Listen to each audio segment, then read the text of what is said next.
So this is a topic that I've actually wanted to cover for quite some time. I'm actually out here in Dublin in Ireland. First time I've been here. It's a lovely country from as far as I can tell, although could really do with the weather change. Same as the UK, to be fair. But one of the conversations that seems to pop up among groups of online salespeople like myself seems to be that they've been down this path of basically shiny object syndrome. And this topic, I think, is really important for more discussion in my eyes.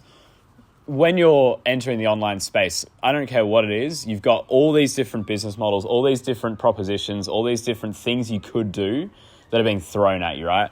For me anyway, if I sort of look back, there was the initial start, which was through Hustle's University, Andrew Tate. You sort of jump on board with there. That already gives you then 17 different ways you can try and make money online.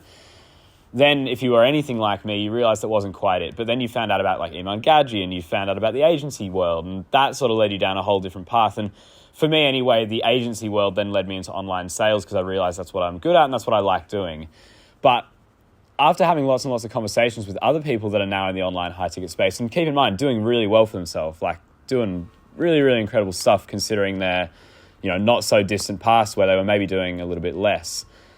And the most interesting thing is that a lot of people have done a lot of things. It might be e-commerce, it might be drop shipping, it might be agency like me, it might have been copywriting, it might have been Amazon FBA, it was trading, it was Forex, it was really just about anything you can think about, right?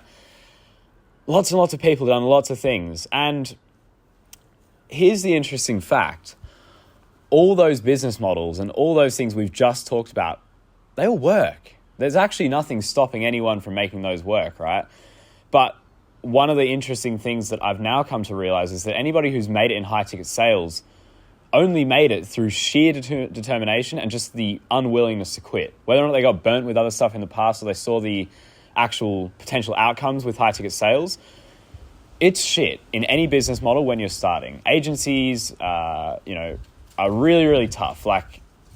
When you're starting from zero, you are cold calling people and they don't know who you are and they have no reason to listen to you. It's tough. If you do an Amazon FBA, you're putting products out there, you're buying stuff, you're putting your own money at risk, and there may not be any sales. You might have bought the wrong product. Same with e-commerce. You might have done something, you set up a Shopify store, you think it's all good, and it just isn't. But from what I know now, having not only been around a lot of people that have done a lot of things, but also now selling the back end of the course, right, in online high ticket sales, I came to a realization, which is that these all work. There's nothing stopping anyone from doing any one of these business models. And so this conversation, I think, is more targeted towards helping you find what's going to work for you best, right? But also why I think high ticket sales may really be the best of all of these in 2024 as we sort of stand. To answer the first part of that question, which one's going to be best for you, I think that there's only one way to do that, which is to go out there and have a look at what options there are and see what other people are doing and see if you like what they're doing. Because if you like what they're doing on a day-to-day basis and you actually think you can do what they can do, then here's what I want you to do. I want you to pick it. I want you to set out some goals, some targets. I want you to go ahead and make a Trello board of goals and actual things you want to hit, whether it be first $500 sale, first $1,000 in revenue, first $1,000 in profit, first $2,500 a month. Maybe you want to go out and buy a particular, maybe it's a watch. I know a Tissot PRX is a very popular sort of early entrepreneur watch. Maybe that's like a goal you want to actually do, right?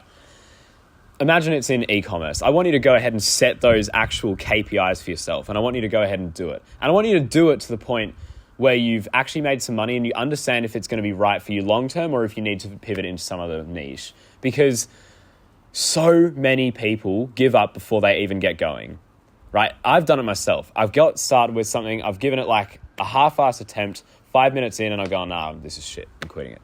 The only reason I made high-ticket sales work is because every time it got tough, I continued to push through and I continued to get at it and I continued in the right direction. And as a result, I got the results I was after. But I only did that because in other past times, I would have given up. And so what I want to sort of bring across is that if you've decided that a business model is the right thing for you and then maybe it gets a bit tough and it doesn't work out exactly how you want, I don't want you to give up. I want you to continue to actually push through it. Because if it's truly the model that you want to continue at and actually do, you have no reason to give up. You have nothing to lose. You have everything to gain. And opportunities like TikTok Shop are now becoming more and more apparent. If you feel that e-commerce is actually what you want to do, then do it. I'm not going to sit here and tell you it's a better business model than any other online business model there is, or online high ticket sales, right? But from what I've found with the people that I've been speaking with, especially on like a weekend like this, where there's a lot of us that are all gathered together, we've all had this same thing where we've gone through 3 or 4 or 5 or 6 different things before one of them stuck. And so I guess that just proves, don't give up on them too fast. If you're just stuck on the first one forever, chances are if you put all that time collectively into it at 100% effort, you would have actually got to that goal. So the realization you need to come to is not that the business model's broken, it's that you're broken. And it's your self-limiting beliefs with whatever you're doing that's actually stopping you getting from your goals. And so the quote that always comes back to me especially, and it really resonates with me, is that the man who chases all the rabbits catches none. I want you to pick a rabbit. I want you to, like that one. I want him. You know, he's fucking fat. He's probably going to make like a nice rabbit pate, right? I want you to pick him and fucking chase for him. And don't go get distracted by other business models. The internet is trying to sell you on many different things. It might be subliminal marketing. It might be active marketing. It might be a paid ad. It might be an Instagram story. Do not get sidetracked off of your focused mission of going for a certain outcome with a certain sort of ladder step process to get to that outcome. Because the moment that you sway off that track and try another business model is the moment that you start from zero.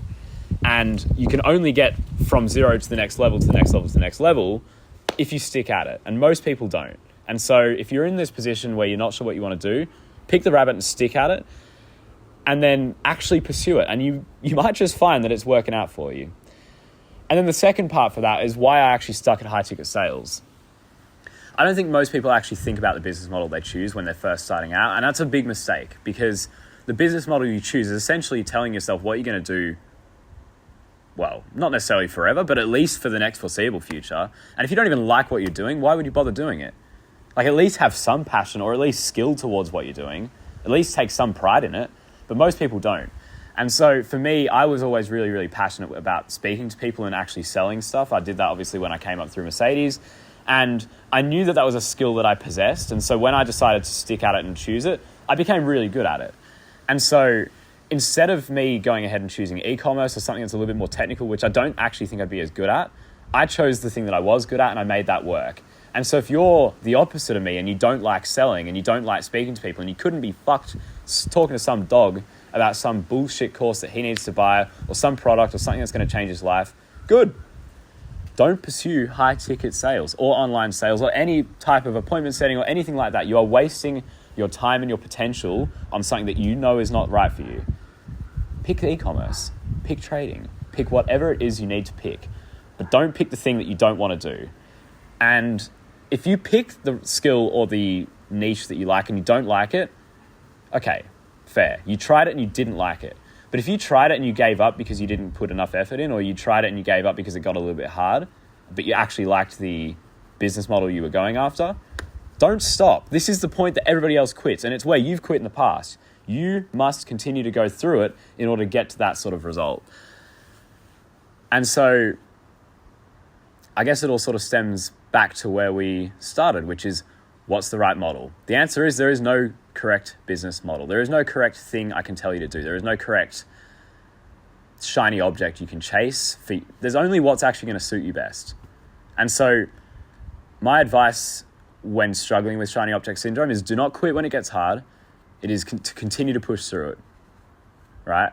And it's to choose a skill or a model of business that is actually going to work for you and what you actually might find passion and enjoyment out of. Because if you don't like what you do, I don't care what anyone says, you're going to have much, much better time actually doing a 9 to 5 or doing some other job that you're probably a bit better at.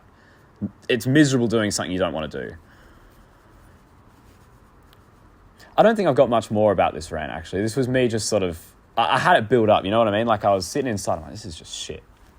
Like I have to speak about this because I'm hearing so many people talk about this exact problem. And if I can at least just help guide 1 or 2 people in the right direction, not to give up, because maybe you're going through it, right? Maybe you've just had some bullshit situation that has fucked you over in a big way. I don't want this to be the point that you quit if it's actually what you should be doing. It's just God testing you if it's what you should be doing. He's not going to give you everything you want with no pain and no problems. It's going to be shit. But it being shit is what makes it good. And so if it's just shit right now and you're supposed to be doing this, I want you to continue to push through it. And be very, very selective on if it's shiny object syndrome or if it's time to get out of a certain thing and do something that you're actually passionate about. If this at least helps you, fantastic. If it doesn't help you and you've just heard me rant for about 7 or so minutes or whatever we're up to, even better, even better. But other than that, I don't really have much more to say. Hopefully we have a really, really solid weekend out here in Dublin. It's going to be an amazing event. This AST charity match is going to be awesome. We've got so many great guys that are coming together, not only to do the match, but also sort of enjoy the weekend as well. And so I encourage you, if you want to be included in more of these type of events in the future and you want to be around like-minded people, especially in the online sales space, DM me on Instagram. I'll let you know what Affinity Sales Training is. I'll give you a little bit of a backstory as to how I got into it and what it's done for me. And at least that way you can see if it's a community you want to join. It's not me pushing it. I'm not trying to force you to join. But if you're looking for a bit of guidance, let me know. See if I can help you. Other than that, I'll talk to you and see you when I'm looking at you, all right?